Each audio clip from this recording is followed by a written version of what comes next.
সুপ্রিয় সুধী, সুস্বাগতম। আমি আসিফ জামান। আপনাদের আমন্ত্রণ জানাচ্ছি সশস্ত্র বাহিনী দিবস উপলক্ষে নির্মিত বিশেষ অনুষ্ঠানে।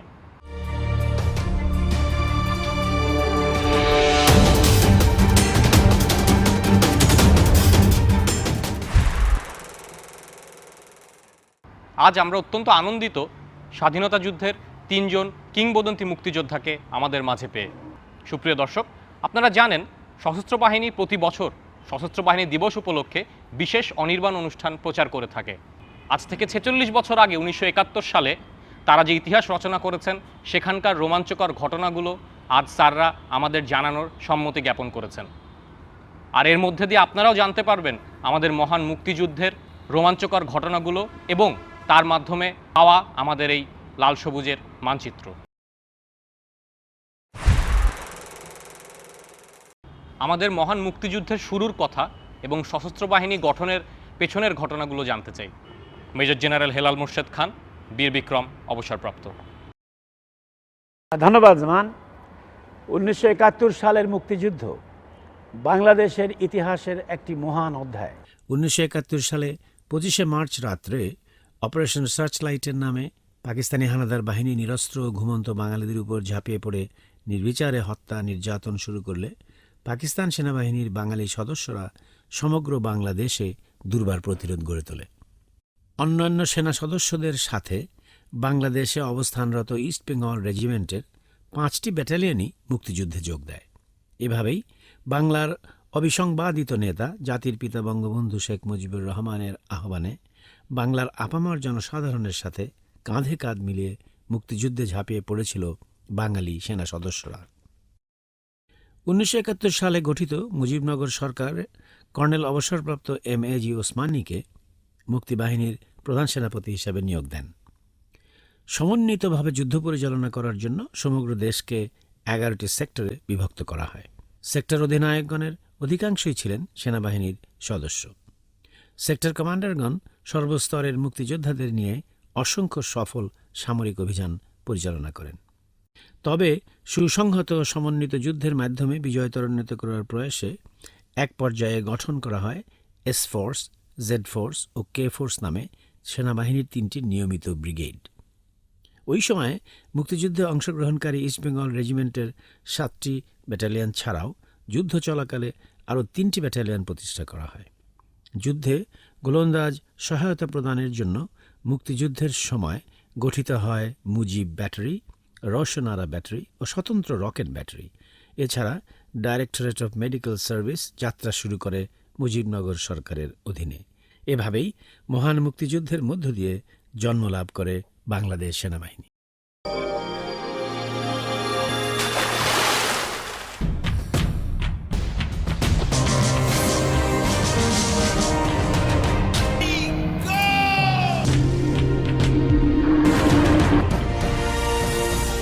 এরা প্রস্তুত সকল সম্ভাবনায়। যোগ দিন বাংলাদেশ সেনাবাহিনীতে। বাংলাদেশ সেনাবাহিনী। বাংলাদেশ নৌবাহিনীর জন্মের প্রক্রিয়াটা যদি আমাদের বলতেন।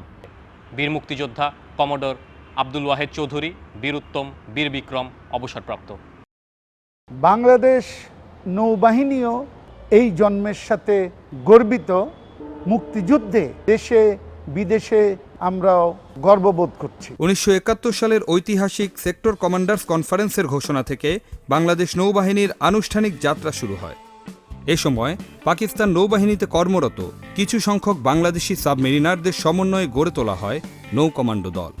নৌ কমান্ডোগণ দেশের প্রধান নদী বন্দরগুলোতে অপারেশন জ্যাকপট নামক দুঃসাহসী আক্রমণ পরিচালনা করেন। এই অপারেশনের মাধ্যমে তারা সারা দেশে বিভিন্ন নদী বন্দরে খাদ্য ও রসদ বোঝাই প্রায় ২৬টি শত্রু জাহাজ ডুবিয়ে দিতে সক্ষম হয়। পরবর্তীতে আনুমানিক ৪৯ জন অকুতভয় নাবিক ও ২টি গানবোট পদ্মা ও পলাশ নিয়ে যাত্রা শুরু করে বাংলাদেশ নৌবাহিনী। পশুর নদীতে জাহাজ বিধ্বংসী মাইন স্থাপনের মাধ্যমে তারা ধ্বংস করে একটি পাকিস্তানি যুদ্ধজাহাজ সহ বেশ কিছু বাণিজ্যিক জাহাজ। নৌসেনাদের এই আক্রমণে পাক হানাদারদের রসদ ও অস্ত্র সরবরাহ সম্পূর্ণরূপে বন্ধ হয়ে যায় এবং তাদের মনোবল ভেঙে পড়ে। ফলে তারা আত্মসমর্পণে বাধ্য হয়। নৌসেনাদের এই মহান আত্মত্যাগের কথা জাতি আজও স্মরণ করে শ্রদ্ধা ভরে। মহান মুক্তিযুদ্ধে বাংলাদেশ বিমান বাহিনীর রয়েছে বিরচিত অবদান। জানতে চাইব গ্রুপ ক্যাপ্টেন শামসুল আলম স্যারের কাছ থেকে। গ্রুপ ক্যাপ্টেন শামসুল আলম, বীর উত্তম, অবসরপ্রাপ্ত। 70-এর ইলেকশনের পর থেকেই আমরা যারা সৈনিক সামরিক বাহিনীতে কর্মরত অবস্থায় আছি, সর্বকালের সর্বশ্রেষ্ঠ বাঙালি জাতির পিতা বঙ্গবন্ধু শেখ মুজিবুর রহমানের উদাত্ত আহ্বানে সাড়া দিয়ে 1971 সালের 28শে সেপ্টেম্বর পাকিস্তান বিমান বাহিনীর পক্ষ ত্যাগকারী বাঙালি বৈমানিক, কারিগরি পেশার বিমান সেনা এবং পাকিস্তান ইন্টারন্যাশনাল এয়ারলাইন্সের বেসামরিক বৈমানিকদের সমন্বয়ে ভারতের নাগাল্যান্ডের ডিমাপুরে শুরু হয় বাংলাদেশ বিমান বাহিনীর অদম্য পথ চলা। জঙ্গলাকীর্ণ এবং পরিত্যক্ত রানওয়েকে ব্যাপক সংস্কারের মাধ্যমে উড্ডয়ন উপযোগীর পাশাপাশি বিমান সেনাদের কারিগরি দক্ষতায় ভারত সরকার প্রদত্ত 2টি অসামরিক বিমান, একটি অ্যালবার্ট 3 হেলিকপ্টারকে বোমা, রকেট ও ভারী মেশিনগান সংযোজনের মাধ্যমে রূপান্তরিত করা হয় যুদ্ধ বিমানে। আকাশযুদ্ধ পরিচালনার আধুনিক সামরিক সরঞ্জাম ছাড়াই বিমান বাহিনীর সদস্যগণ এই বিমান এবং হেলিকপ্টারগুলো দিয়ে দুঃসাহসী আক্রমণ পরিচালনা করে। 1971 সালের 3রা ডিসেম্বর থেকে 15ই ডিসেম্বর পর্যন্ত নবগঠিত বাংলাদেশ বিমান বাহিনীর অকুতভয় সদস্যগণ পাকিস্তানিদের বিরুদ্ধে 45টির অধিক সফল অভিযান পরিচালনা করেন। স্যার, আপনাকে অনেক ধন্যবাদ। 3 বাহিনীর দুর্নিবার এগিয়ে যাওয়ার গল্প আপনারা শুনলেন। এবার একটি গান হয়ে যাক।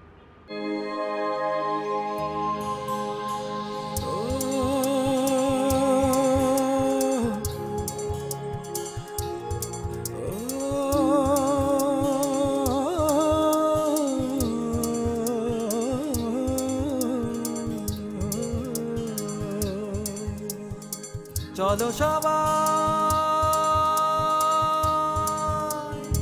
জীবনের আহ্বানে সামনে এগিয়ে যাই, জীবনের আহ্বানে সামনে এগিয়ে যাই। দিকে কি শুনি সময়ের জয়গান, ব্যথা ভুলে ছুটে চলো ভুলে সব অভিমান। যাও না কন্যা, তুলে নাও পিছু টান, যে দেখো বুকে আছে ভালোবাসার আহ্বান।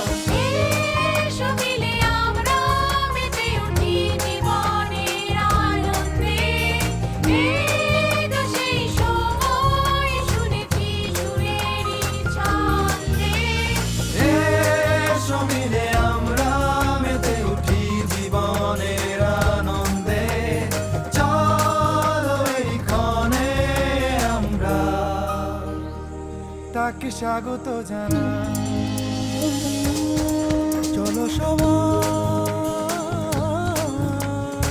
জীবনের আহ্বানে সামনে এগিয়ে যাই, জীবনের আহ্বানে সামনে এগিয়ে যাই, জীবনের আহ্বানে সামনে এগিয়ে যাই। এসো মিলে আমরা মেতে উঠি জীবনের আনন্দে, এই তো সেই সময় শুনেছি সুরেরই ছন্দে। এসো মিলে আমরা মেতে উঠি জীবনের আনন্দে, চলো এই ক্ষণে আমরা তাকে স্বাগত জানাই।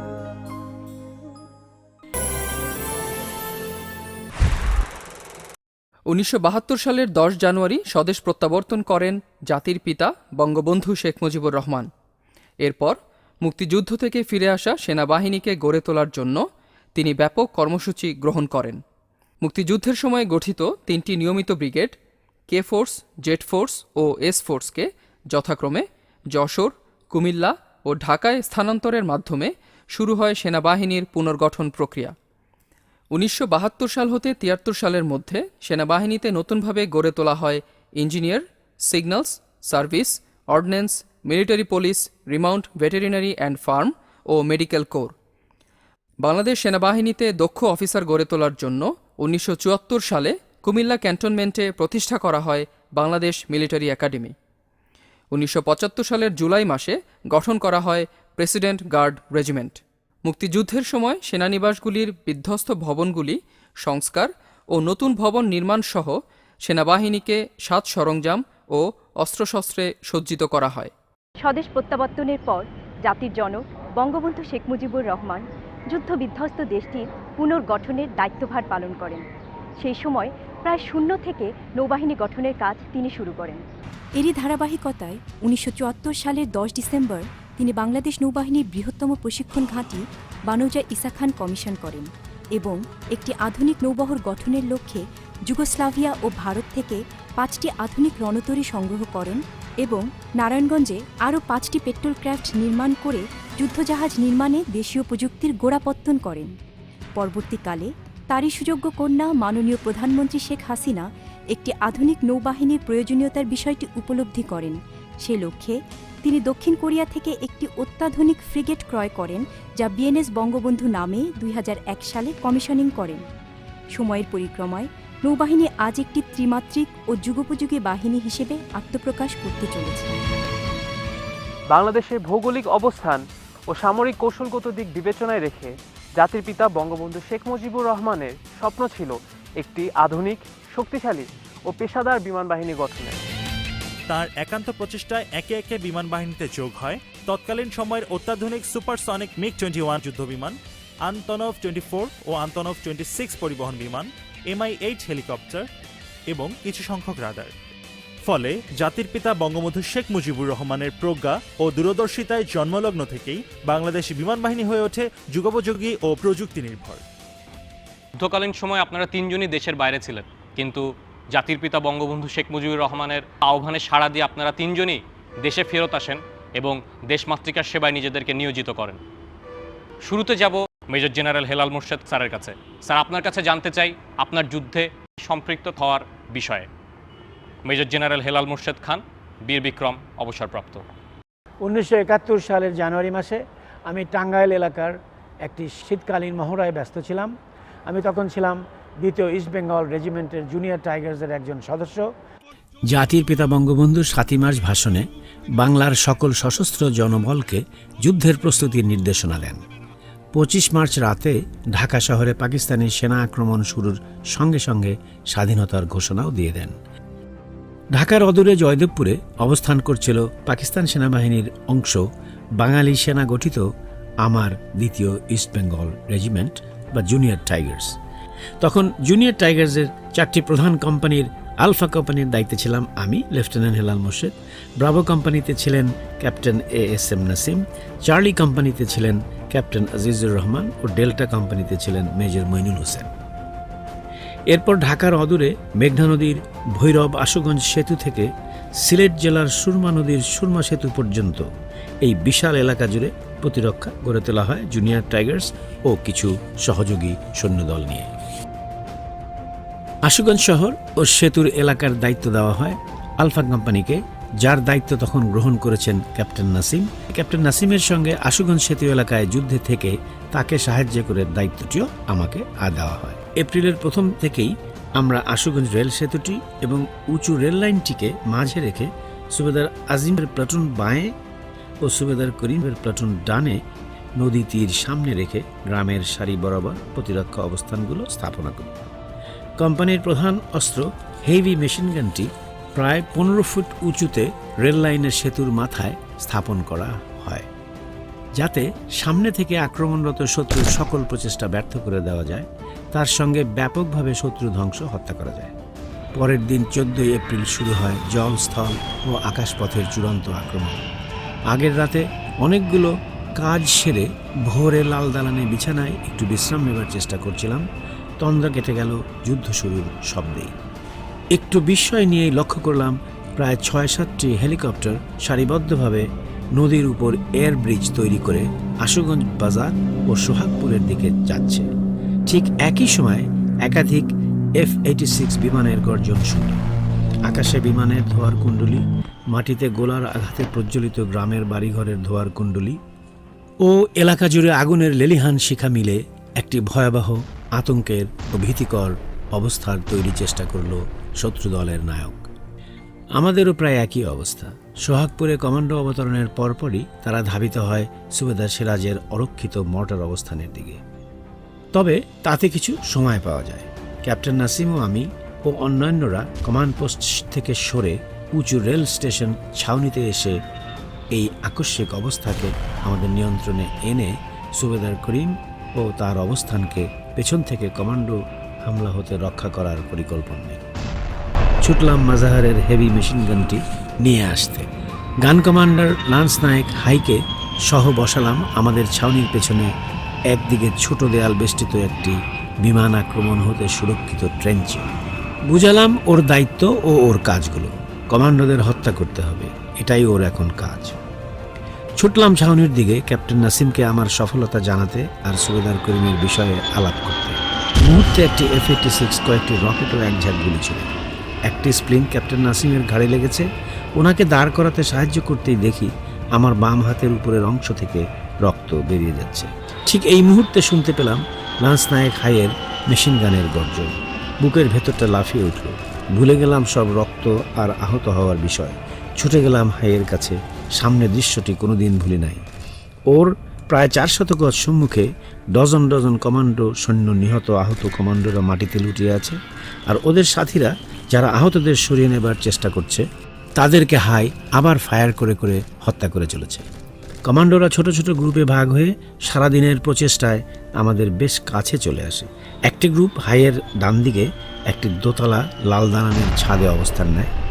লাল দোতলা দালান থেকে শুনতে পাই বড় ধরনের কয়েকটি রকেট লঞ্চারের ব্যাক ব্লাস্টের শব্দ। ভেসে আসলো প্রায় 4টি রকেট। 2টি লাগলো হাইয়ের পেছনের দেয়ালে, 2টি সরাসরি আঘাত করলো ওকে। ধুলো, বালি আর ইটের টুকরোয় ও হারিয়ে গেল। 5 গজ দূরে দাঁড়িয়ে আমি দেখলাম, ধুলো সরতেই দেখলাম ওর দেহের একটি অংশ নেই। অবস্থার আকস্মিকতায় কমান্ডার বিচলিত হয়ে উঠলেন।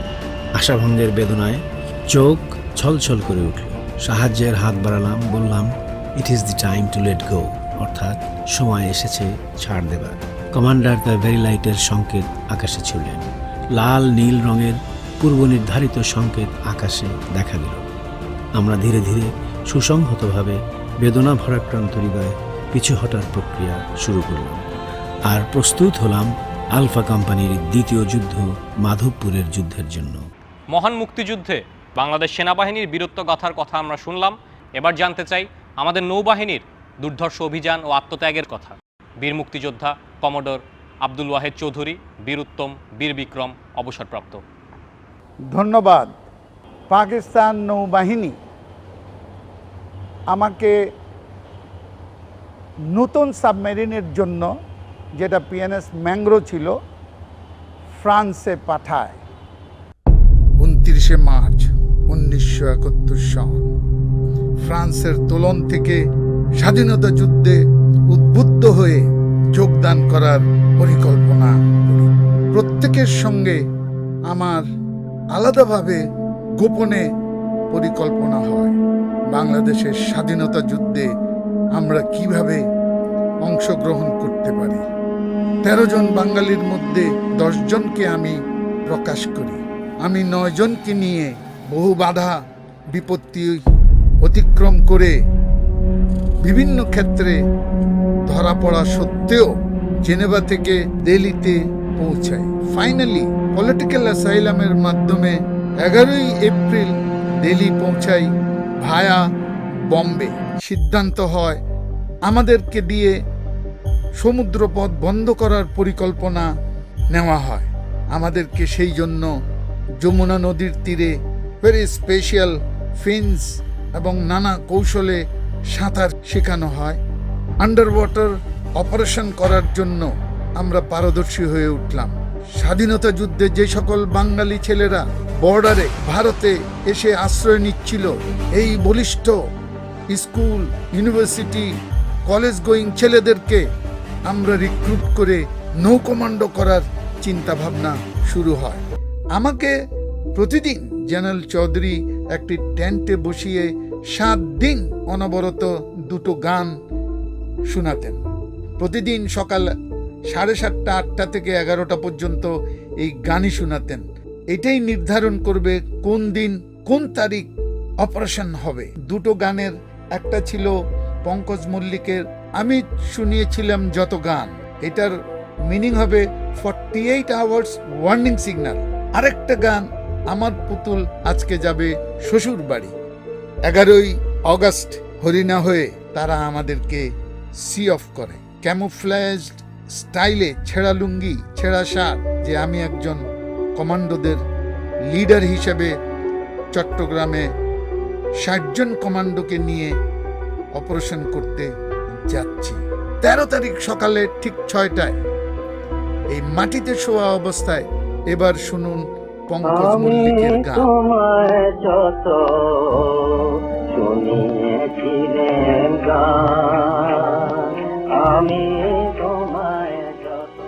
আমার হাতে আর মাত্র 2 দিন, তার মানে 14 তারিখ মধ্যরাতে এই অপারেশনটা সাইমুলটেনিয়াসলি, মূলত চট্টগ্রাম সবচেয়ে সর্ববৃহৎ, মংলা, চালনা, চাঁদপুর এবং নারায়ণগঞ্জ। 6টার সময় যে গানটা রিপিট করবে যখন টিউন করলাম, ওই গান ঠিকই আবার আসলো। আমার পুতুল আজকে প্রথম যাবে শ্বশুর বাড়ি। ভোর 6টায় আমার পুতুল আজকে যাবে, ঠিক একই পদ্ধতিতে এসে গেল রেডিওতে। এবার চলে গেলাম ওই পারে। সবাইকে বলা হলো তোমাদের লিম্পেট মাইন তৈরি করে নিয়ে আসো। টার্গেট হলো 11টা ship 6 feet below the water line. Dagger দিয়ে তারা এটাকে স্ক্র্যাচ করে ম্যাগনেটিক মাইনকে প্রশিক্ষণে যেভাবে বোঝানো হয়েছে, দেখানো হয়েছে, প্রশিক্ষিত করা হয়েছে, সেইভাবে লাগিয়ে বের করে নিয়ে আসবে, যেটা আধা ঘন্টার মধ্যে বাস্ট করবে। সবচেয়ে বড় বিষয় ছিল দেয়ার ওয়াজ নো ক্যাজুয়ালিটি।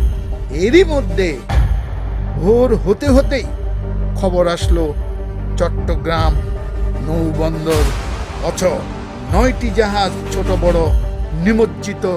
এই অপারেশনের নামই ছিল অপারেশন জ্যাকপট। এই বিজয়, এই বীরত্ব বাংলাদেশের গর্ব।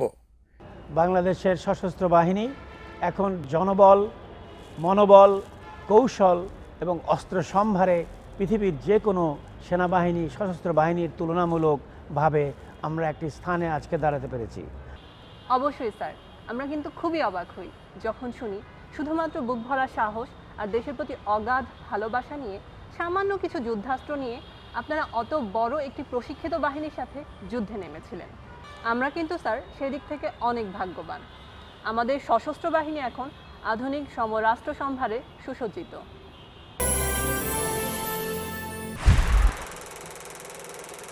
রূপকল্প 2021-এর ফোর্সেস গোল 2030 এর আলোকে একটি আধুনিক ও চৌকো সেনাবাহিনী গড়ে তোলার জন্য বর্তমান সরকারের প্রচেষ্টা অব্যাহত রয়েছে। এর অংশ হিসেবে সেনাবাহিনীতে নতুন পদাতিক ডিভিশন, ব্রিগেড ও ইউনিট প্রতিষ্ঠার পাশাপাশি অত্যাধুনিক অস্ত্র ও সরঞ্জামাদি ক্রয় করা হচ্ছে।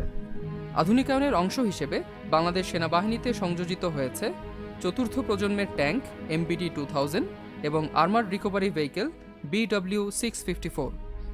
এছাড়া সেনাবাহিনীতে সংযোজিত হয়েছে weapon locating radar, self propelled বা এসপি কামান, পদাতিক রেজিমেন্টের জন্য anti tank guided missile, anti tank weapon, light armoured vehicle. Artillery রেজিমেন্টের জন্য সংযোজিত হয়েছে সাউন্ড রেঞ্জিং ইকুইপমেন্ট ও অত্যাধুনিক মাল্টিপল লঞ্চ রকেট সিস্টেম বা MLRS। গত 10ই মার্চ 2016 তারিখে কক্সবাজার জেলায় রামু সেনানিবাসে 10ম পদাতিক ডিভিশনের অধীনে 2টি পদাতিক ব্রিগেড সহ 7টি ইউনিটের পতাকা উত্তোলন করেন গণপ্রজাতন্ত্রী বাংলাদেশ সরকারের মাননীয় প্রধানমন্ত্রী শেখ হাসিনা। মাননীয় প্রধানমন্ত্রী রামু সেনানিবাসে নির্মাণাধীন বীর সরণী নামে নান্দনিক একটি সড়ক, স্মৃতিস্তম্ভ অজেয়, একটি মাল্টিপারপাস শেড ও আলীকদম সেনানিবাসে নির্মিত কম্পোজিট ব্যারাকের উদ্বোধন করেন। এছাড়া প্রধানমন্ত্রী রামু সেনানিবাসে নির্মিতব্য নতুন 4টি SM ব্যারাকের ভিত্তিপ্রস্তর স্থাপন করেন। নবগঠিত সিলেট সেনানিবাসকে পূর্ণাঙ্গ সেনানিবাস প্রতিষ্ঠায় আরও একটি ধাপ হিসেবে গত 23শে ডিসেম্বর 2016 তারিখে 17 পদাতিক ডিভিশনের অধীনে 11 পদাতিক ব্রিগেড সহ 9টি ইউনিটের পতাকা উত্তোলন করেন মাননীয় প্রধানমন্ত্রী শেখ হাসিনা। এছাড়া মাননীয় প্রধানমন্ত্রী নবগঠিত সিলেট সেনানিবাসে ডিভিশন সদর দপ্তর সহ মোট 8টি স্থায়ী প্রকল্পের ভিত্তিপ্রস্তর স্থাপন করেন। এছাড়া পদ্মা সেতু নিরাপত্তায় নিয়োজিত নবগঠিত কম্পোজিট ব্রিগেডের জন্য পদ্মা সেতু এলাকায় ও কিশোরগঞ্জের মিঠামাইন এলাকায় সেনানিবাস এবং পটুয়াখালী লেবুখালীতে শেখ হাসিনা ক্যান্টনমেন্ট স্থাপনের কার্যক্রম চলমান রয়েছে। বাংলাদেশ সেনাবাহিনীতে আধুনিকায়নের ধারায় সংযোজিত FM-90 এয়ার ডিফেন্স মিসাইলের টেস্ট ফায়ারিং গত ৩রা জানুয়ারি ২০১৭ তারিখে কক্সবাজারের নিদানিয়া এয়ার ডিফেন্স ফায়ারিং রেঞ্জে অনুষ্ঠিত হয়। সেনাবাহিনীর প্রধান জেনারেল আবু বেলাল মোহাম্মদ শফিউল হক প্রধান অতিথি হিসেবে উপস্থিত থেকে উক্ত ফায়ারিং প্রত্যক্ষ করেন।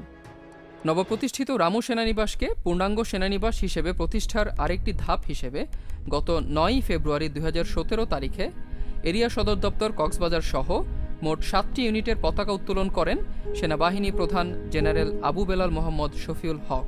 বর্তমান সরকারের যুগোপযোগী নির্দেশনায় বাংলাদেশ সেনাবাহিনীতে নারীর ক্ষমতায়নের প্রক্রিয়া চলমান রয়েছে।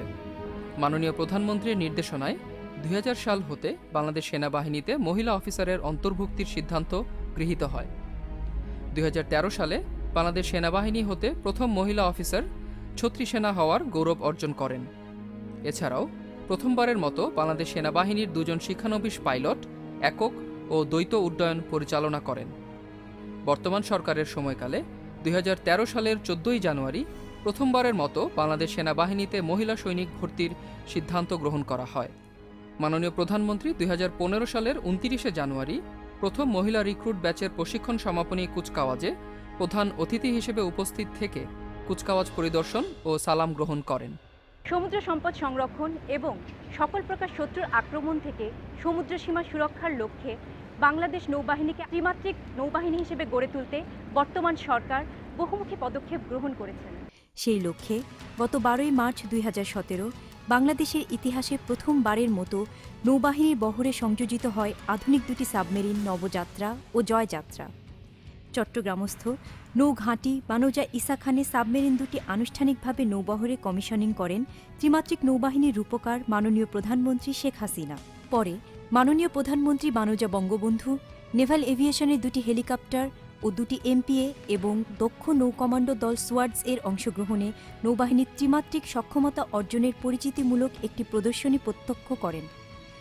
এরপরে মাননীয় প্রধানমন্ত্রী সাবমেরিনের জন্য নির্মিত বিভিন্ন বেস সাপোর্ট ফ্যাসিলিটিজের উদ্বোধন করেন এবং সাবমেরিনের জন্য বিএনএস শেখ হাসিনা নামে একটি পূর্ণাঙ্গ ঘাঁটির ভিত্তিপ্রস্তর স্থাপন করেন।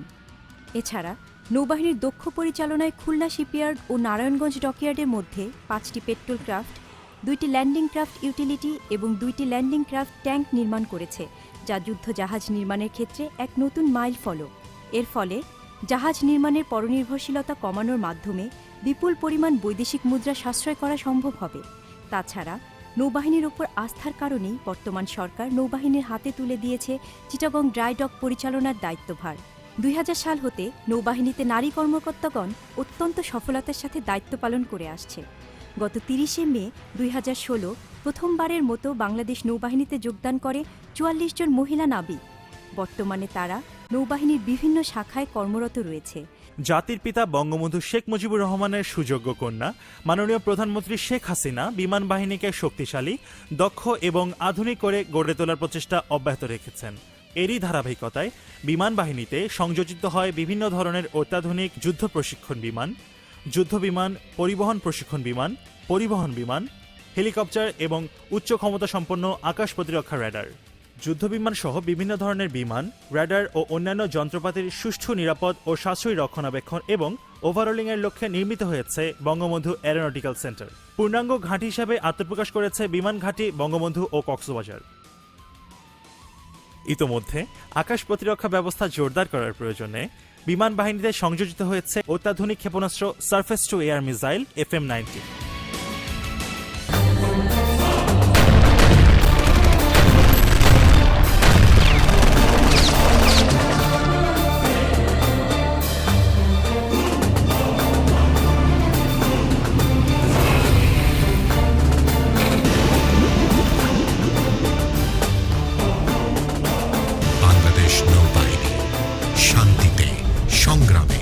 সমুদ্রে দুর্জয়।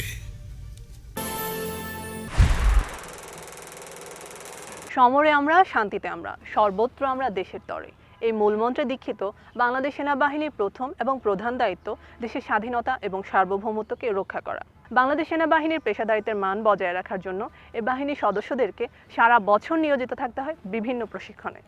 গত 7ই জানুয়ারি ২০১৭ তারিখে নোয়াখালী জেলার স্বর্ণদ্বীপ এলাকায় বাংলাদেশ সেনাবাহিনীর অনুরূপ একটি মহড়া অনুষ্ঠিত হয়। মাননীয় প্রধানমন্ত্রী শেখ হাসিনা প্রধান অতিথি হিসেবে উপস্থিত থেকে মহড়াটি প্রত্যক্ষ করেন এবং সেনাবাহিনীর দক্ষতা ও পেশাদারিত্বের প্রশংসা করেন। এই মহড়ায় সেনাবাহিনীর অত্যাধুনিক tank, APC, mortar, anti tank guided missile, rocket launcher, self propelled গান সহ আধুনিক সরঞ্জামাদি ব্যবহৃত হয়। উন্নত ও অত্যাধুনিক এসব অস্ত্র প্রশিক্ষণে নিজেদেরকে আরও সমৃদ্ধ করেছে সেনা সদস্যরা। এই মহড়ায় পরিচালিত অভিযানে নৌ ও বিমান বাহিনীর সদস্যগণও অংশগ্রহণ করেন। 10 ডিসেম্বর 2016 তারিখে বঙ্গোপসাগরে ক্ষেপণাস্ত্র উৎক্ষেপণ ও আধুনিক সমরকৌশল প্রদর্শনের পাশাপাশি সন্ত্রাস বিরোধী কমান্ডো অপারেশনের মধ্য দিয়ে অনুষ্ঠিত হয় বাংলাদেশ নৌবাহিনীর বাৎসরিক সামুদ্রিক মহড়া এক্সারসাইজ সেফগার্ড 2016। 4টি ধাপে 15 দিনব্যাপী নৌবাহিনীর 53টি যুদ্ধজাহাজ, সকল ঘাঁটি, maritime patrol aircraft, helicopter, high speed boat ও আধুনিক সমরাস্ত্রে সজ্জিত নৌ কমান্ডো দলসহ নৌ সদস্যদের সম্মিলিত প্রস্তুতি গ্রহণ শেষে সমাপনী দিনে কাল্পনিক শত্রুপক্ষকে সফলভাবে নির্মূল করার মাধ্যমে এই মহড়া সম্পন্ন হয়। মহড়ার চূড়ান্ত দিনে গণপ্রজাতন্ত্রী বাংলাদেশ সরকারের মাননীয় পরিকল্পনা মন্ত্রী আ.হ.ম. মুস্তফা কামাল এমপি প্রধান অতিথি হিসেবে উপস্থিত থেকে বিভিন্ন মহড়া প্রত্যক্ষ করেন। মহড়ায় নৌবাহিনীর জাহাজসমূহ হতে ভূমি থেকে ভূমিতে নিক্ষেপযোগ্য ক্ষেপণাস্ত্র, ভূমি থেকে আকাশে নিক্ষেপযোগ্য ক্ষেপণাস্ত্র, বিমান বিধ্বংসী কামানের গোলা বর্ষণ, সাবমেরিন বিধ্বংসী গোলা নিক্ষেপ, surface firing, helicopter deck landing, SWADS ও কমান্ডো টিম কর্তৃক গভীর সমুদ্রে শত্রুপক্ষ দ্বারা অধিকৃত জাহাজ এবং অপহৃত ব্যক্তিদের উদ্ধারের মহড়া সহ বিভিন্ন সমরকৌশল প্রদর্শিত হয়। বাংলাদেশ বিমান বাহিনীর যুদ্ধ সক্ষমতা মূল্যায়ন এবং প্রশিক্ষণ কার্যক্রমকে আরও উন্নত, লক্ষ্যমুখী ও আধুনিক করার লক্ষ্যে বাংলাদেশ বিমান বাহিনী আন্তর্জাতিক ও অভ্যন্তরীণ পর্যায়ে নিয়মিতভাবে বিভিন্ন প্রকার মহড়ার আয়োজন করে থাকে। বিমান বাহিনীর বার্ষিক মহড়া উইনটেক্স 2017 4 হতে 8 মার্চ 2017 তারিখ পর্যন্ত বিমান বাহিনীর সকল ঘাঁটিতে একযোগে অনুষ্ঠিত হয়। এই মহড়ায় বিমান বাহিনীর বিভিন্ন যুদ্ধ বিমান, পরিবহন বিমান, হেলিকপ্টার, র্যাডার স্কোয়াড্রনসমূহ ও ভূমি থেকে আকাশে নিক্ষেপণযোগ্য মিসাইল ইউনিট অংশগ্রহণ করে। মহড়ার অংশ হিসেবে বিমান বাহিনীর বৈমানিকগণ আকাশযুদ্ধের বিভিন্ন প্রকার রণকৌশল সহ যুদ্ধ বিমানের মাধ্যমে আক্রমণ, ইন্টারসেপশন, আকাশ হতে শত্রু কবলিত স্থান পর্যবেক্ষণ, রসদ সরবরাহ, সৈন্য ও যুদ্ধাস্ত্র স্থানান্তর, বিশেষ অভিযান ও উদ্ধার অভিযান সহ সকল ধরনের রণকৌশলের অনুশীলন করেন। একটা বড় যুদ্ধ, যেখানে স্বাধীনতা লড়াইয়ের জন্য সমস্ত বাঙালি জাতি একত্রে মাঠে নেমেছে, সেখানে যারা সমরাস্ত্রে যুদ্ধ করছে শুধু তারা একাই যুদ্ধ করছে না, তার পাশে রয়েছে কলম সৈনিক, যারা গান গেয়ে মানুষকে উদ্বুদ্ধ করেছে, তারাও মুক্তিযোদ্ধা।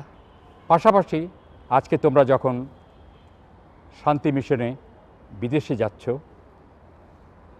সেখানে কিন্তু একই কাজ, স্বাধীনতা যুদ্ধে বিধ্বস্ত একটা জাতিকে আবার নিজের পায়ে দাঁড়াতে এই ইউনাইটেড নেশনের আন্ডারে যে আমাদের সৈনিক প্রেরণ করা হচ্ছে, তারাও কিন্তু ওই একই কাজে নিজেকে উৎসর্গ করছে ওখানে। অবশ্যই স্যার, দেশের ক্রান্তি লগ্নে আপনারা দেশের জন্য লড়েছেন, আর আজ আমরা লড়ছি বিশ্ব শান্তি রক্ষার জন্য। স্যার, আপনারা জেনে থাকবেন যে বিশ্ব শান্তি রক্ষার জন্য যে দেশটির নাম সবচেয়ে শ্রদ্ধার সাথে সারা পৃথিবীতে স্মরণ করা হয়, সেটি আমাদের এই দেশ বাংলাদেশ।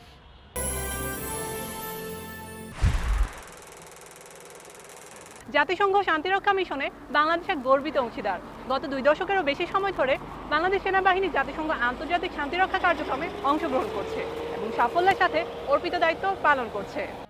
সংঘাতপূর্ণ ও প্রতিকূল পরিস্থিতিতে মরুভূমির প্রচণ্ড দাবদাহ আর ধূলিঝড় কিংবা প্রবল বর্ষণ আর ক্লান্তিকর আর্দ্রতার মাঝেও তারা জীবনের ঝুঁকি নিয়ে বিশ্ব শান্তি প্রতিষ্ঠায় অসামান্য অবদান রেখে চলেছে। এ পর্যন্ত জাতিসংঘের 40টি দেশে 54টি শান্তিরক্ষা মিশনে সেনাবাহিনীর 1,22,823 জন শান্তিরক্ষী দুর্গত, নিরীহ ও নিপীড়িত মানুষের সেবায় কাজ করেছে। বর্তমানে 14টি শান্তিরক্ষা মিশনে 6,927 জন সেনা সদস্য অত্যন্ত নিষ্ঠার সাথে দায়িত্ব পালন করছেন। জাতিসংঘের অর্পিত সকল দায়িত্ব পালনের মাধ্যমে শান্তি ও নিরাপত্তা নিশ্চিত করার পাশাপাশি এসব দেশের বিভিন্ন উন্নয়নমূলক কার্যক্রমে অংশ নিচ্ছে সেনা সদস্যরা। গৃহযুদ্ধের কারণে বিধ্বস্ত এসব দেশের যোগাযোগ ব্যবস্থা পুনঃপ্রতিষ্ঠার কাজ করে যাচ্ছে তারা। এছাড়া মানবিক সহায়তার অংশ হিসেবে দেশসমূহে অসহায় ও দরিদ্রদের চিকিৎসা সেবা প্রদানের পাশাপাশি বিনামূল্যে ঔষধ সরবরাহ করে যাচ্ছে বাংলাদেশি সেনা সদস্যরা। এই সকল জনহিতকর কর্মকাণ্ডের ফলে মিশন এলাকায় স্থানীয় জনসাধারণের অত্যন্ত আপনজনে পরিণত হয়েছে বাংলাদেশ শান্তিরক্ষীরা। যুদ্ধবিধ্বস্ত দেশসমূহে বাংলাদেশ সেনাবাহিনীর সদস্যরা নিজেদেরকে উৎসর্গ করেছে বিশ্ব শান্তি প্রতিষ্ঠা এবং মানবতার সেবায়।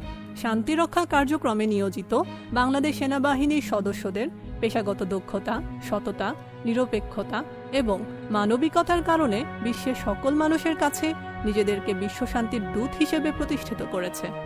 জাতিসংঘ শান্তিরক্ষা মিশনের পাশাপাশি মধ্যপ্রাচ্যের দেশ কুয়েত পুনর্গঠনেও ভূমিকা রেখে চলেছে বাংলাদেশ সেনাবাহিনীর সদস্যরা। উল্লেখ্য যে 1990-91 সালে কুয়েতকে দখলদার মুক্ত করতে অপারেশন ডেজার্ট স্টর্মে অংশ নিয়েছিল বাংলাদেশ সেনাবাহিনী। যুদ্ধের পরে দুই ভ্রাতৃপ্রতিম দেশের মধ্যকার চুক্তির আওতায় অপারেশন কুয়েত পুনর্গঠন বা ওকেপিএ অংশগ্রহণ করে আসছে বাংলাদেশ সেনাবাহিনী। যুদ্ধ পরবর্তী কুয়েতের মাইন অপসারণ, গোলাবারুদ ধ্বংসকরণ, চিকিৎসা সহায়তা সহ যুদ্ধ বিধ্বস্ত কুয়েত পুনর্গঠনে তারা গুরুত্বপূর্ণ ভূমিকা রাখছে। সেনাবাহিনী সদস্যদের অসাধারণ কর্মদক্ষতা ও পেশাদারিত্বের কারণে এই কার্যক্রম এখনও চলমান রয়েছে। বর্তমানে বাংলাদেশ সেনাবাহিনীর 1894 জন সদস্য কুয়েত পুনর্গঠনে অত্যন্ত নিষ্ঠার সাথে দায়িত্ব পালন করছেন। দেশের জলসীমা শত্রুমুক্ত রাখার পাশাপাশি বাংলাদেশ নৌবাহিনী জাতিসংঘের প্রয়োজনে বিশ্ব শান্তি রক্ষায় বিভিন্ন দেশের নৌ সদস্য, যুদ্ধজাহাজ ও নৌ কন্টিনজেন্ট প্রেরণ করছে। সেই ধারাবাহিকতায় এখন পর্যন্ত বাংলাদেশ নৌবাহিনীর 4156 জন নৌ সদস্য 29টি দেশে শান্তিরক্ষা মিশনে অত্যন্ত দক্ষতা, নিষ্ঠা, দায়িত্ববোধ ও আন্তরিকতার সাথে দায়িত্ব পালন সম্পন্ন করেছে। বর্তমানে বিশ্বের 9টি দেশে বাংলাদেশ নৌবাহিনীর সর্বমোট 523 জন নৌ সদস্য মিলিটারি অবজারভার, স্টাফ অফিসার ও কন্টিনজেন্ট সদস্য হিসাবে শান্তিরক্ষা কার্যক্রমে নিয়োজিত রয়েছেন। গত 2010 সাল থেকে প্রথমবারের মতো ভূমধ্য সাগরে মাল্টিন্যাশনাল মেরিটাইম টাস্ক ফোর্সের আওতায় লেবাননে শান্তিরক্ষা মিশন ইউনিফিলে বাংলাদেশ নৌবাহিনীর 2টি যুদ্ধজাহাজ নিয়োজিত রয়েছে। এছাড়া দক্ষিণ সুদানে 200 জন নৌ সদস্যের একটি নৌ কন্টিনজেন্ট দল বাংলাদেশ ফোর্স মেরিন ইউনিট হিসেবে নিয়োজিত রয়েছে। বাংলাদেশ নৌবাহিনীর শান্তিরক্ষীরা জাতিসংঘ শান্তিরক্ষা কার্যক্রমে তাদের কর্তব্যনিষ্ঠা, দায়িত্ববোধ এবং আন্তরিকতার প্রতিফলন ঘটিয়ে জাতিসংঘ সহ আন্তর্জাতিক পরিমণ্ডলে বাংলাদেশের ভাবমূর্তি বৃদ্ধিতে গুরুত্বপূর্ণ ভূমিকা পালন করে যাচ্ছে। বাংলার আকাশসীমার অতন্ত্র প্রহরী বাংলাদেশ বিমান বাহিনীর সদস্যরা জাতীয় জীবনে অবদান রাখার পাশাপাশি আন্তর্জাতিক অঙ্গনে শান্তিরক্ষায় গুরুত্বপূর্ণ ভূমিকা রাখছে। 1993 সাল থেকে বাংলাদেশ বিমান বাহিনী এই পর্যন্ত 29টি শান্তিরক্ষা মিশনে অত্যন্ত সফলতার সাথে অংশগ্রহণ করেছে।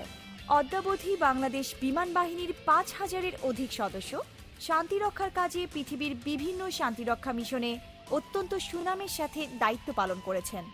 বর্তমানে বাংলাদেশ বিমান বাহিনীর 12টি হেলিকপ্টার এবং একটি পরিবহন বিমান জাতিসংঘ শান্তিরক্ষা কার্যক্রমে উড্ডয়ন পরিচালনা করছে।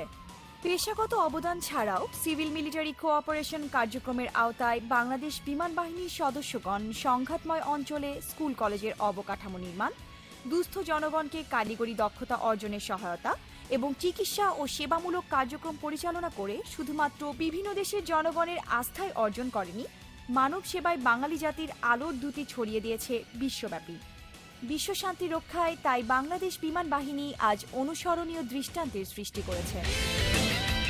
বাংলাদেশ বিমান বাহিনী আজ এগিয়ে চলেছে দুর্বার গতিতে, এনেছে শান্তিকামী মানুষের কাছে শান্তির বার্তা।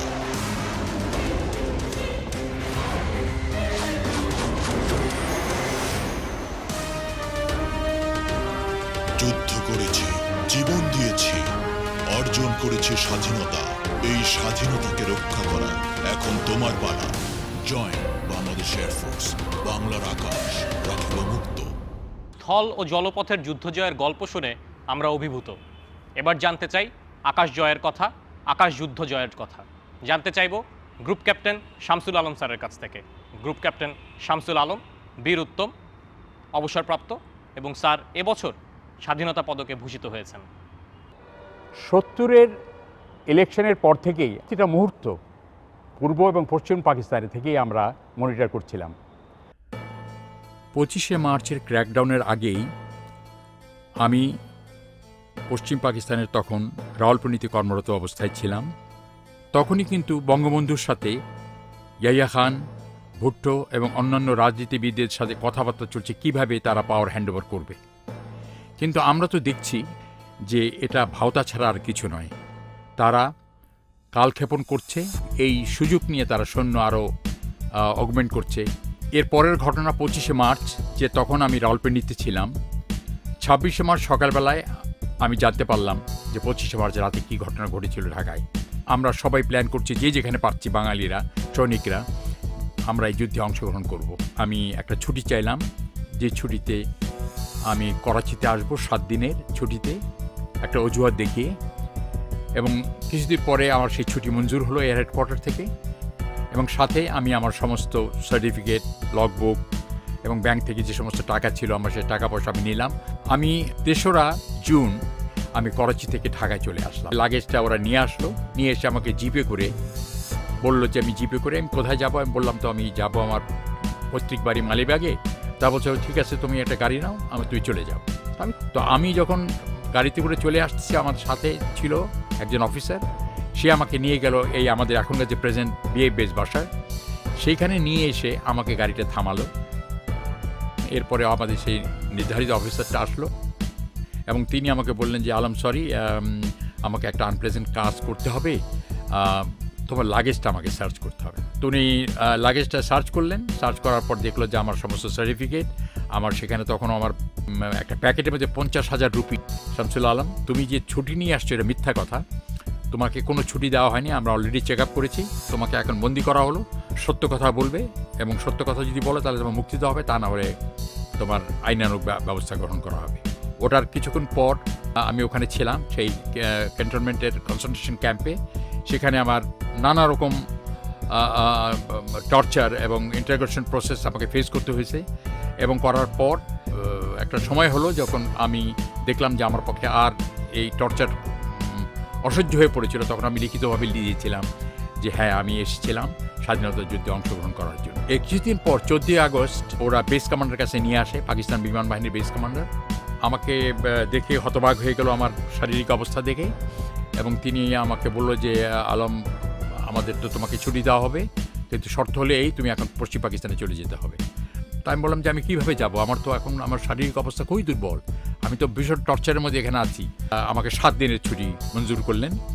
সেই 7 দিনের ছুটি নিয়ে আমি চলে গেলাম মালিবাগে আমাদের প্রত্যেক বাড়িতে, এবং তারপরে আমি ওখান থেকে আমার অন দ্য 7th ডে আমি সেই মালিবাগে সেই জায়গা থেকে ইয়াং মুক্তিযোদ্ধা যারা আমাকে সাহায্য করেছে এখান থেকে সরাসরি আমার ভারতে নিয়ে গেল।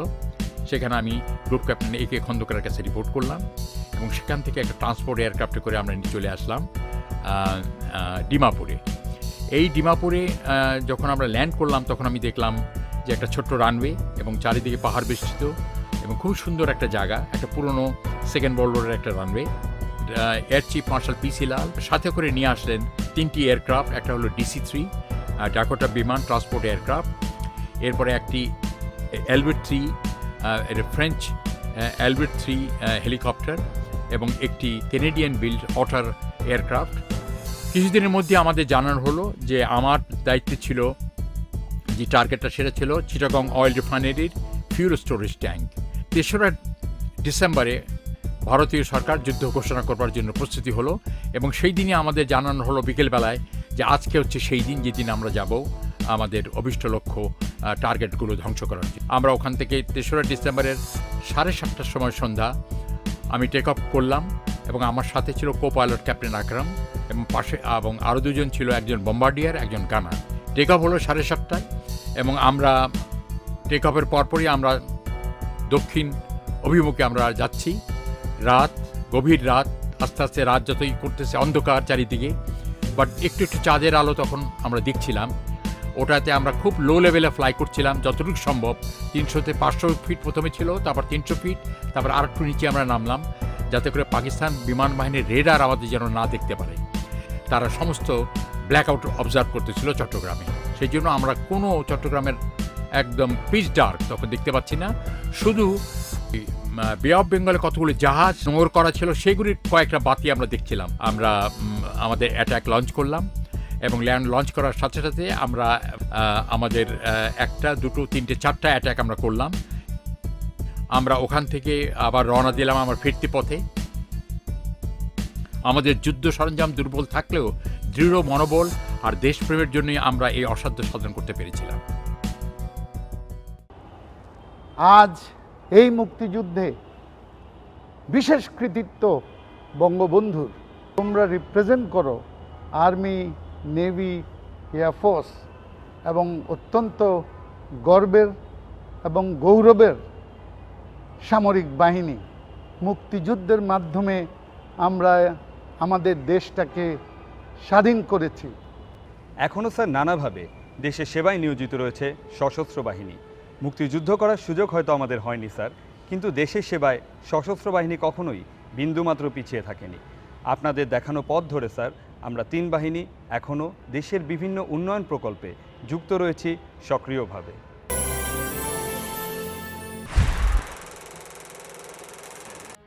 দেশ ও জনগণের প্রয়োজনে বাংলাদেশ সেনাবাহিনীর কর্মপরিধি শুধুমাত্র প্রশিক্ষণে আর মহড়ায় থেমে থাকেনি, বরং এটি বিস্তৃত হয়েছে দেশ সেবামূলক কাজে।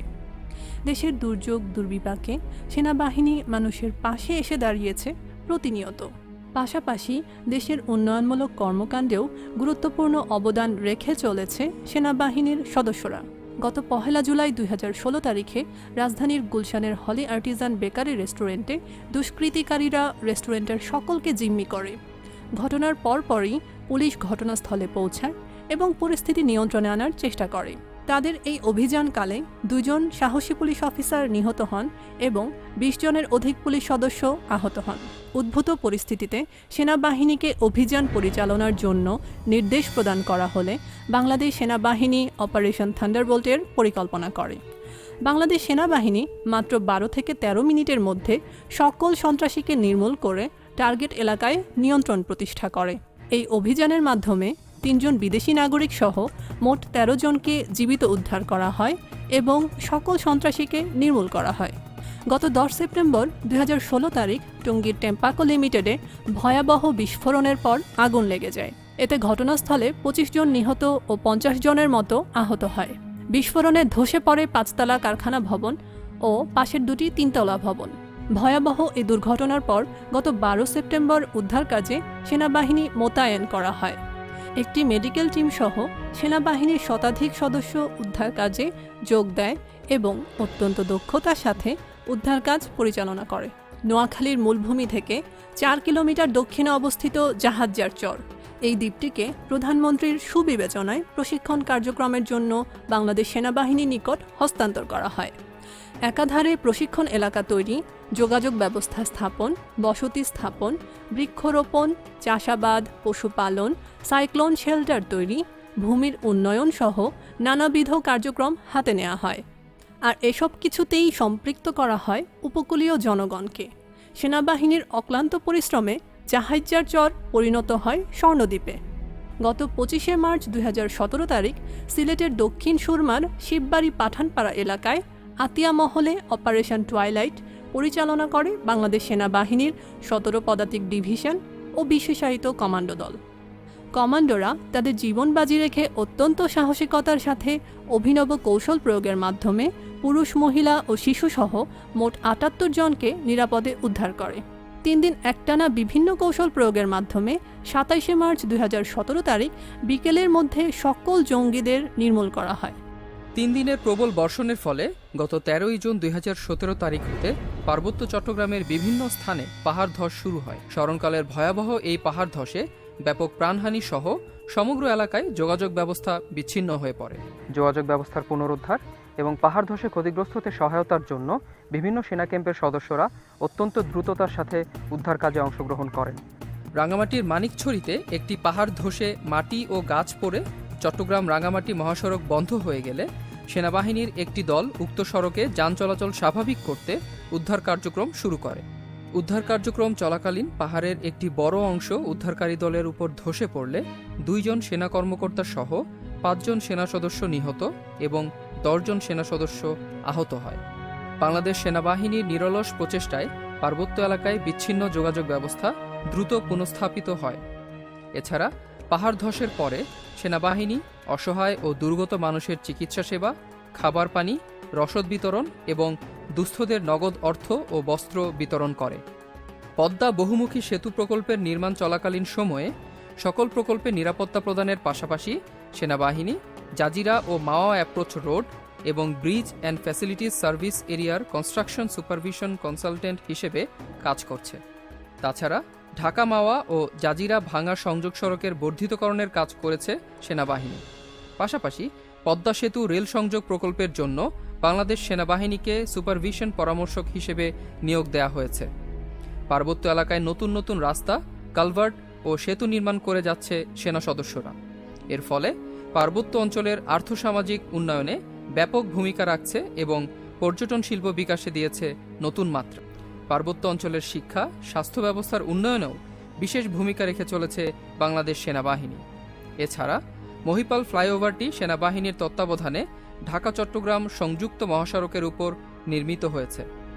উক্ত ফ্লাইওভারটির মাধ্যমে ঢাকা-চট্টগ্রাম এবং ফেনী-লক্ষ্মীপুরের সংযুক্ত সড়ক দিয়ে সহজে এবং স্বল্প সময়ে যাতায়াত নিশ্চিত হচ্ছে। পাশাপাশি কক্সবাজার টেকনাফ মেরিন ড্রাইভ সড়ক প্রকল্পটি বাংলাদেশ সেনাবাহিনী কর্তৃক বাস্তবায়ন করা হয়েছে। মাননীয় প্রধানমন্ত্রী গত 6 মে 2017 তারিখে এই সড়কের শুভ উদ্বোধন করেন। দেশের বিশাল সমুদ্র এলাকার সার্বভৌমত্ব রক্ষা, সমুদ্র সম্পদের হেফাজত, সমুদ্রপথে চোরাচালান রোধ, জলদস্যুতা দমন, উপকূলীয় এলাকায় জীববৈচিত্র্য সংরক্ষণ এবং এই বিশাল সমুদ্র এলাকার নিরাপত্তা নিশ্চিত করতে বাংলাদেশ নৌবাহিনীর 6 থেকে 8টি জাহাজ সার্বক্ষণিকভাবে সমুদ্রে টহল প্রদান করছে। তাছাড়া সমুদ্র এলাকায় নিয়মিত টহল প্রদানের মাধ্যমে দেশি বিদেশি বাণিজ্যিক জাহাজসমূহের নিরাপদ যাতায়াত নিশ্চিত করার মধ্য দিয়ে এদেশের অর্থনীতিকেও গতিশীল রাখছে বাংলাদেশ নৌবাহিনী। দেশের জলসীমার সর্বোচ্চ নিরাপত্তা বিধানের পাশাপাশি দেশের যে কোনো প্রান্তে ঘূর্ণিঝড়, জলোচ্ছ্বাস এবং নৌ দুর্ঘটনায় উদ্ধার অভিযান ও ত্রাণ তৎপরতা কর্মকাণ্ডে নৌবাহিনী সক্রিয়ভাবে অংশগ্রহণ করে আসছে। গত 31 মে 2017 তারিখে শক্তিশালী ঘূর্ণিঝড় মোরার আঘাতে সেন্ট মার্টিন, টেকনাফ, কক্সবাজার ও কুতুবদিয়া সহ উপকূলীয় অঞ্চলসমূহ ব্যাপকভাবে ক্ষতিগ্রস্ত হয়। ঝড়ের পরপরই নৌবাহিনীর 15টি জাহাজ বাংলাদেশের পুরো সমুদ্রসীমায় একযোগে উদ্ধার অভিযান পরিচালনা করে। অন্যদিকে আকাশ হতে জেলেদের খুঁজে বের করার কাজে নিয়োজিত ছিল বাংলাদেশ নৌবাহিনীর একটি হেলিকপ্টার ও একটি মেরিটাইম পেট্রোল এয়ারক্রাফট। এছাড়া কক্সবাজার, সেন্ট মার্টিনস ও তৎসংলগ্ন এলাকায় স্থানীয় প্রশাসনকে সহায়তা করার জন্য নৌবাহিনীর একাধিক কন্টিনজেন্ট নিয়োগ করা হয়, যারা ক্ষতিগ্রস্তদের ত্রাণ সহায়তা সহ প্রয়োজনীয় নিরাপত্তা প্রদানের দায়িত্ব পালন করে। পাশাপাশি বিশেষ মেডিকেল টিম ক্ষতিগ্রস্ত এলাকায় বিনামূল্যে চিকিৎসা সেবা, জীবন রক্ষাকারী ঔষধ ও খাবার স্যালাইন বিতরণের কাজ করে। তাছাড়া গত 13 জুন রাঙামাটিতে ব্যাপক ভূমিধসের ঘটনায় আশেপাশের এলাকায় ব্যাপক ক্ষয়ক্ষতি হয় এবং সড়ক যোগাযোগ ব্যবস্থা ভেঙে পড়ে। ঘটনার পরপরই নৌবাহিনী ডুবুরি দলসহ একাধিক উদ্ধারকারী দল উদ্ধার অভিযানে অংশগ্রহণ করে। উদ্ধার কাজ ও ত্রাণ সামগ্রী বিতরণের পাশাপাশি দুর্গত এলাকায় জরুরি চিকিৎসা সহায়তার জন্য নৌবাহিনীর একটি বিশেষ মেডিকেল টিম কাজ করে। দুর্যোগপূর্ণ মুহূর্ত মোকাবেলায় বাংলাদেশ বিমান বাহিনীর হেলিকপ্টার দৈনন্দিন কার্যক্রমের পাশাপাশি বছরে 365 দিনে 24 ঘন্টা সদা প্রস্তুত থাকে। প্রাকৃতিক বিপর্যয়ে বিপর্যস্ত যোগাযোগ ব্যবস্থায় যেখানে সড়ক ও নৌপথে পৌঁছানো দুষ্কর, সেই সব স্থানে দ্রুততম সময়ে হেলিকপ্টার ও পরিবহন বিমান নিয়ে আর্ত মানবতা সেবায় এগিয়ে যায় বাংলাদেশ বিমান বাহিনী। বিগত জাতীয় সংসদ নির্বাচন সহ ইউনিয়ন পরিষদ নির্বাচনের প্রত্যন্ত এলাকায় ভোট গ্রহণ সংক্রান্ত সরঞ্জামাদি পরিবহন করে সুষ্ঠুভাবে নির্বাচন পরিচালনায় সহায়তা করে আসছে বাংলাদেশ বিমান বাহিনী। দেশের স্বাধীনতা থেকে অদ্যাবধি বাংলাদেশ বিমান বাহিনী নিজস্ব হেলিকপ্টারের মাধ্যমে নিয়মিতভাবে সশস্ত্র বাহিনীর সদস্যদের জন্য খাদ্য, রসদ ও জনবল পরিবহনের পাশাপাশি বিভিন্ন ধরনের অপারেশনাল কার্যক্রম পরিচালনা করে আসছে।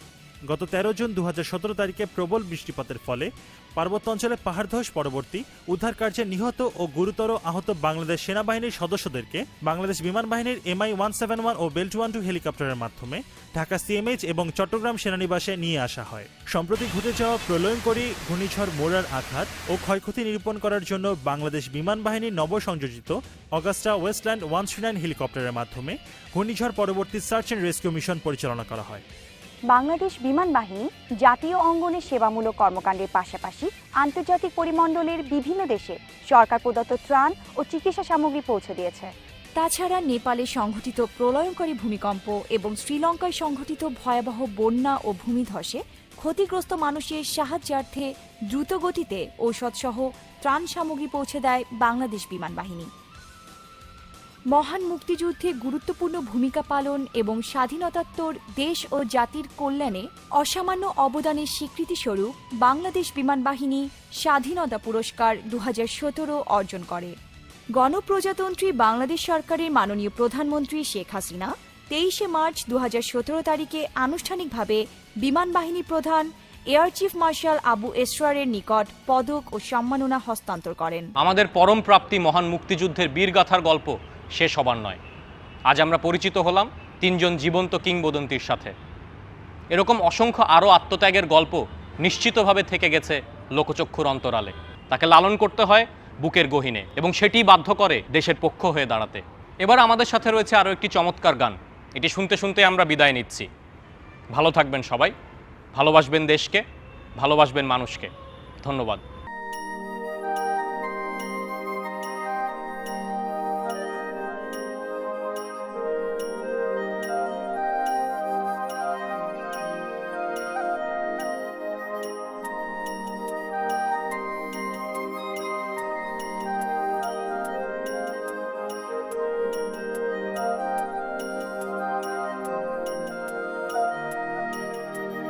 দৃষ্টি আমার দিগন্তে আগামীর আহ্বান, বুকে শপথ লাল সবুজে, চোখে শিখা অনির্বাণ, প্রেরণায় সুকান্ত নজরুল, চেতনায় 71, গতি আমার দূর নেবার পথক না বন্ধু, সব গ্লানি মুছে ফেলে পিছু টান এড়িয়ে যেতে হবে যোজন দূর সীমানা ছাড়িয়ে, সংঘাত নয় ঐক্যের পথে হাতে হাত ধরে, সমৃদ্ধির পথে যেন বাংলার বিজয়কে দৌড়ে।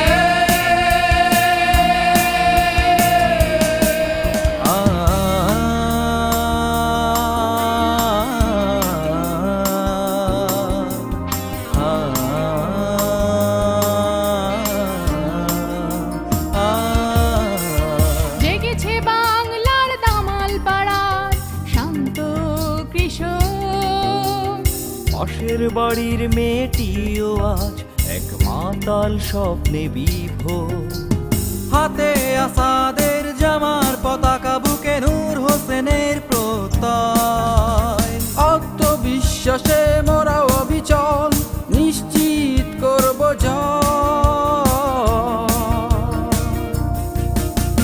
সব গ্লানি মুছে ফেলে পিছু টান এড়িয়ে যেতে হবে যোজন দূর সীমানা ছাড়িয়ে, সংঘাত নয় ঐক্যের পথে হাতে হাত ধরে, সমৃদ্ধির পথে যেন বাংলার বিজয়কে দৌড়ে।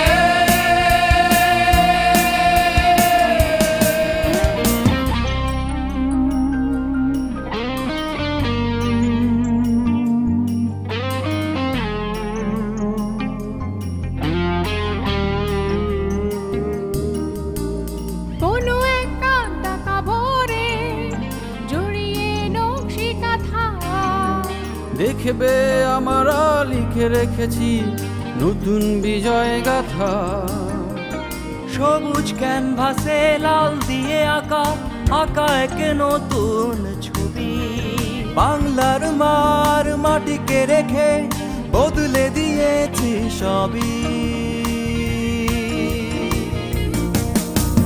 সব গ্লানি মুছে ফেলে পিছু টান